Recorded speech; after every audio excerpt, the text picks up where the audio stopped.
Assalamualaikum warahmatullahi wabarakatuh. Saudaraku yang saya cintai, saya banggakan, bertemu lagi dengan saya Gusmar dari lereng Gunung Slamet di Banyumas, Jawa Tengah, hari Rabu 12 Februari 2025. Ada salah satu kiriman di grup WhatsApp saya yang cukup menggelitik dan saya baca saja nih. Info A1, karena ndawir mulai susah, ada Khabib sekarang jualan nasi warteg. Dengan emosi tertawa terbahak-bahak. Di mana itu? Yaitu di daerah Serang, Banten. Info buat para mukibul untuk segera meramaikan warteg baru di daerah Serang, Banten, lama punya Khabib yang gagal dalam dunia pendawiran.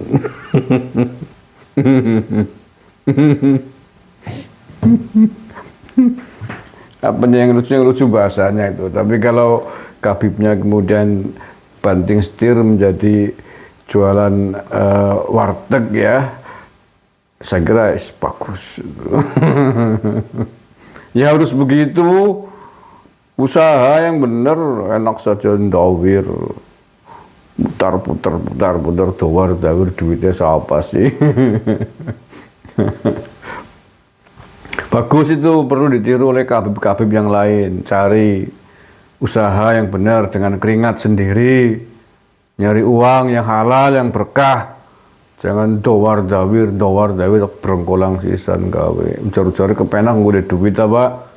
Yang kamu dawiri itu man itu belum tentu lebih enak hidupnya dibanding kamu yang keluyur dawir mutar-mutar minta-minta, kalau nggak dikasih ngewalari serampang sisan. Begitu bagus, itu ditiru tuh Khabib yang lain. Jangan dawir saja, jualan mie ayam kayak, jualan nasi goreng kayak, jualan tekek.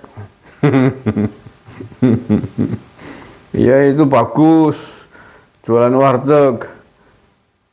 Tapi menurut saya sih jangan warteg dong. Emang kamu orang Tegal, kelahiran Tegal, warteg itu kan warungnya orang Tegal gitu ya. Nah kalau orang-orang keturunan Yaman, nih ya, Khabib dari Yaman ini. Mestinya warungnya bukan warteg, tapi ya apalah yang sesuai dengan asal-usul ente itu, warim ya. Warung tarim. Atau warman, warung Yaman. Atau warmut, warung Hadramaut. Itu lebih tepas melu-melu warteg ya. Sampean si wong endi? Wong Tegal, uripe nang Tegal. Mbahmu kan udah wong Tegal, wong Yaman.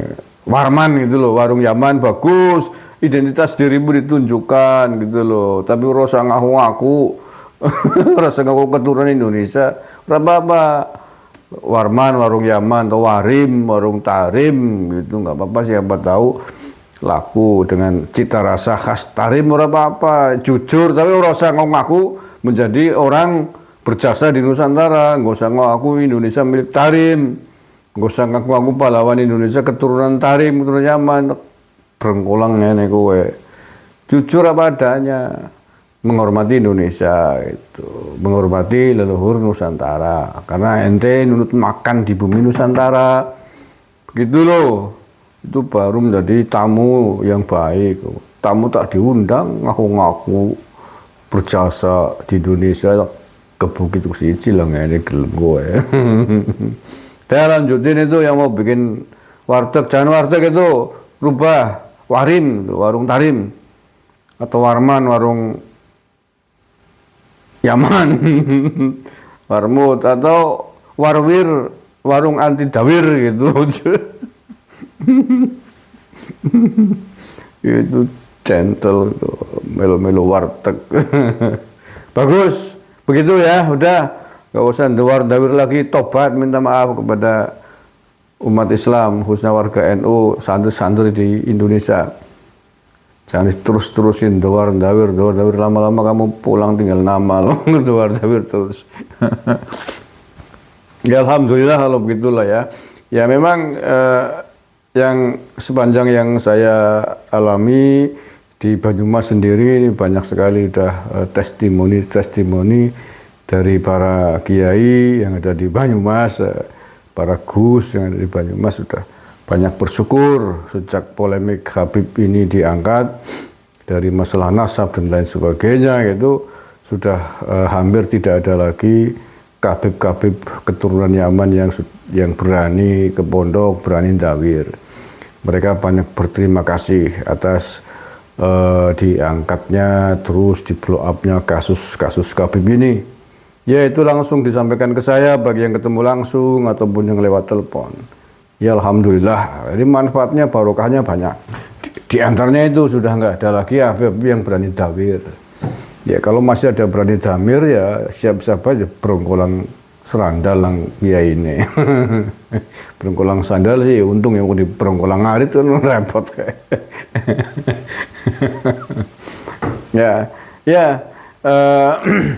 Alhamdulillah ya, di Banyumas ya, sudah banyak sekali yang jujur ke aku ya, berterima kasih ya, karena sudah hampir tidak ada ya, 1-2 lah yang masih ndablek mencoba dawir tapi ya pulang dengan tangan hampa, dengan tangan kosong ya, karena sudah tahu semua siapa jati diri mereka, ternyata bukan cucu Nabi.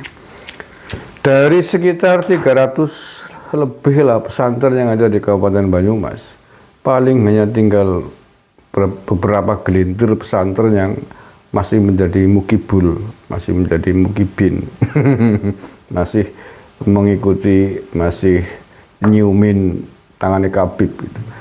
Nggak banyak yang sepanjang yang saya tahu, yang terang, yang jelas ya, pesantren yang masih menjadi pendukung pembelanya Habib ini, di antaranya ada satu di Gedung Banteng. Yaitu Guse sering berceramah terang-terangan membela Pak Alawi. Yang kemudian ada lagi satu di Cilongok, satu lagi di Jatilawang. Ya, setahu saya yang 3 pondok ini dari 300 lebih yang gusnya masih mendukung Habib Yaman ini. Selain itu udah nggak ada. Kita sudah menerjunkan tim untuk langsung mendata pesantren-pesantren di seluruh Kabupaten Banyumas, mana yang masih menjadi mukibinnya Habib, mana yang sudah tidak ya. Dari 300 lebih pesantren yang sudah kita data, hanya ditemukan 3 pesantren saja yang masih membela Habib, masih mendukung Habib ini. Ya tadi itu di Gedung Banteng ada satu, di Cilongok ada satu, di Jatilawang ada satu. Mudah-mudahan sih segera untuk insaf bertobat gitu ya. Untuk tidak lagi membela keturunan imigran Yaman yang notabene adalah keturunan Jongos dan Antek, penjajah Belanda dulu leluhurnya di tanah air ini. Oke, itu saja saya kira intermezzo. Mudah-mudahan ada manfaatnya. Silakan para Habib berusaha yang sewajarnya, nggak usah dawir lagi. Daripada Anda datang ke pondok pesantren pulang di berengkolang, repot. Terima kasih. Assalamualaikum warahmatullahi wabarakatuh.